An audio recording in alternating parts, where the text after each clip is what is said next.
Bab 648. Perang-perang. Saat melihat Irenaan, Feroding dan yang lainnya di kejauhan tiba-tiba menghela napas lega.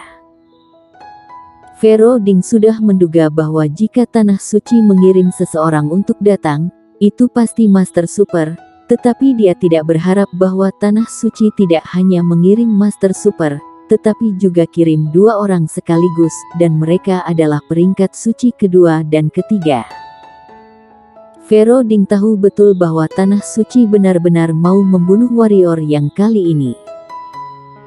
Dan fakta juga membuktikan bahwa peringkat suci kedua dan ketiga ini bekerja sama, warrior yang tidak bisa melawan sama sekali. Tapi untungnya, Irenaan muncul. Irenaan dan warrior yang bergabung, ada harapan untuk wilayah selatan.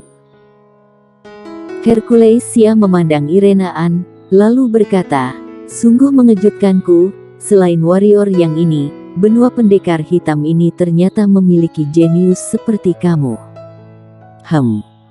Kamu juga menggunakan tombak, haha, kebetulan, si buta di sampingku juga menggunakan tombak. Dia dikenal sebagai Raja Tombak di Tanah Suci, aku pikir kamu memenuhi syarat untuk melawannya. Si buta mengulurkan tangannya, dan tombak ungu terbang kembali ke tangannya, lalu dia menghadap Irenaan. Irenaan tidak peduli dengan keduanya, hanya berjalan ke warrior yang.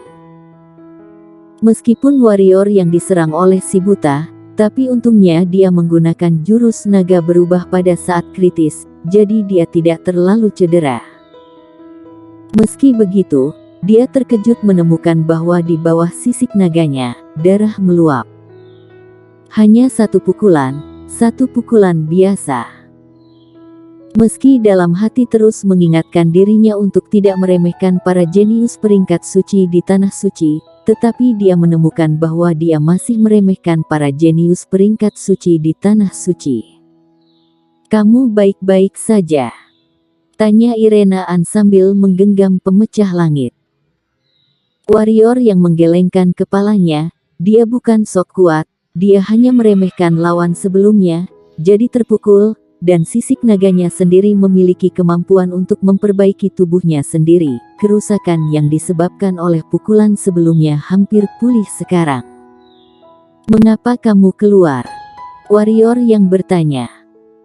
Dia ingat Irenaan bilang dia tidak akan keluar sampai mencapai alam kaisar, dan sekarang, dia belum sampai alam kaisar. "Bantu kamu," kata Irenaan.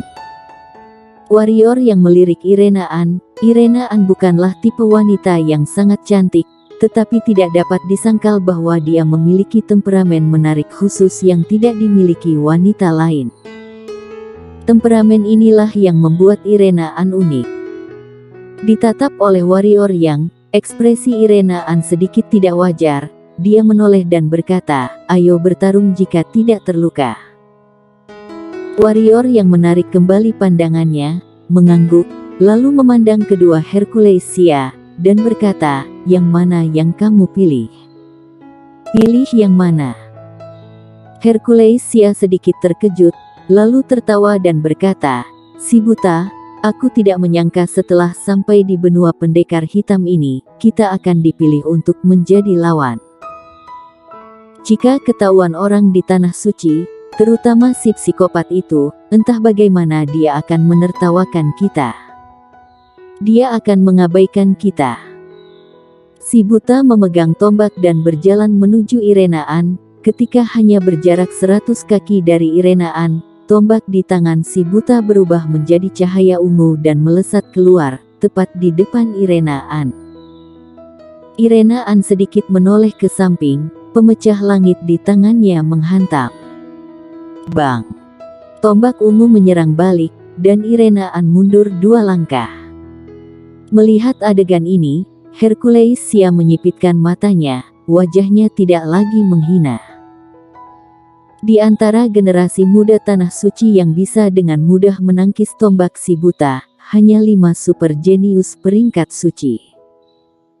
Dan yang bisa menyerang balik si buta dengan begitu mudahnya, di peringkat suci, selain si psikopat, dialah satu-satunya. Dengan kata lain, kekuatan wanita ini tidak lebih lemah dari mereka. Benar saja, wanita ini juga menjadi lebih kuat. Melihat Irena An, warrior yang berkata dalam hatinya. Berdasarkan kekuatan Irena An sebelumnya, pukulan barusan tidak akan pernah semudah itu ditangkis olehnya. Tapi apa asal-usul senjata si buta? Benar-benar bisa menahan serangan pemecah langit di tangan Irena An. Bagus sekali. Si buta mengangguk dan melangkah keluar. Saat kaki mendarat, orangnya telah muncul di depan Irena An. Tombak muncul di tenggorokan Irena An dengan kecepatan yang sangat cepat, tapi Irena An sepertinya sudah menduganya sejak tadi. Pemecah langit menusuk tombak ungu sebelum tombak ungu itu mengenai tenggorokannya. Ding! Dengan suara keras, tombak ungu itu bergetar hebat dan bergerak ke atas sejauh puluhan sentimeter. Pemecah langit di tangan Irena An memanfaatkan momentum untuk menusuk ke depan, dan ujung tombak mengarah langsung ke tenggorokan si buta. Dan si buta pun sepertinya sudah menduganya. Tubuhnya sedikit miring, dan tenggorokannya lolos dari pemecah langit di tangan Irena An. Pada saat yang sama, tombak ungu di tangannya diayunkan, menyapu ribuan pasukan. Selesai bicara, cahaya tombak keluar dari atas tombak ungu si buta dalam bentuk setengah bulan.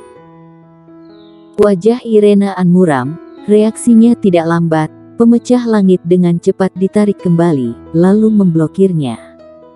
Bang! Pemecah langit gemetar hebat. Di bawah kekuatan yang luar biasa, Irena An menggesek mundur kakinya di tanah dan mundur hampir 100 kaki. Sebuah selokan yang sangat mencolok sepanjang 100 kaki muncul di tanah. Ekspresi warrior yang berubah, karena dia menemukan telapak tangan kanan Irena An telah terluka, dan darah menetes dari tangan Irena An ke pemecah langit. Warrior yang hendak menyerang, tetapi Irena An menggelengkan kepalanya dan berkata, "Tidak apa-apa, kamu sendiri hati-hati. Kamu sangat hebat." Pada saat ini, si buta berjalan perlahan menuju Irena An. "Ganti tempat lain," kata Irena An. Si buta berhenti dan berkata, "Terserah kamu." Kata-kata itu jatuh, dan tubuhnya bergerak, berubah menjadi aliran cahaya dan menghilang ke kejauhan. Irena An memandang warrior yang dan berkata, "Hati-hati." Setelah selesai berbicara, kaki kanannya dengan ringan menginjak tanah, dan tubuhnya berubah menjadi garis hitam dan menghilang dari pandangan warrior yang. "Kekhawatiranmu masuk akal, karena dia akan mati." Hercules Sia tiba-tiba berkata, "Meskipun kekuatannya di luar imajinasiku, tetapi aku harus mengatakan, di dunia ini, kecuali si psikopat yang juara pertama di peringkat suci kami, tidak ada seorang pun di tingkat alam bangsawan yang bisa mengalahkan si buta." Warrior yang mengalihkan pandangannya dan menggerakkan tangan kanannya, pedang Raja Manusia terbang ke tangannya, dan pedang Raja Manusia masuk sarung. Warrior yang menatap langsung ke Hercules Sia, dan berkata, "Jangan bicara omong kosong, ayo bertarung." Hercules Sia sedikit mengangguk dan berkata, "Kamu malang karena aku tidak akan meremehkanmu. Aku akan memperlakukanmu sebagai lawan yang setingkat, dan kamu beruntung karena orang-orang yang bisa membuatku menganggap mereka serius, kecuali si buta dan si psikopat itu, hanya ada kamu." Setelah kata-kata itu diucapkan, buku di tangan kiri Hercules Sia tiba-tiba terbuka halamannya dengan cepat. Saat buku itu terus terbuka halamannya, pemandangan di lapangan perlahan berubah. Segera, keduanya muncul di dunia yang terdiri dari halaman buku. "Selamat datang di dunia buku aku." Hercules Sia tersenyum kecil. Warrior yang melihat sekeliling, Dia ngeri menemukan bahwa kecemerlangan niat pedang miliknya pun tidak bisa melihat kekurangan dalam ilusi ini. Tidak, ini bukan ilusi. Pada saat ini, huruf-huruf di halaman sekitarnya ternyata bergerak. Bersambung.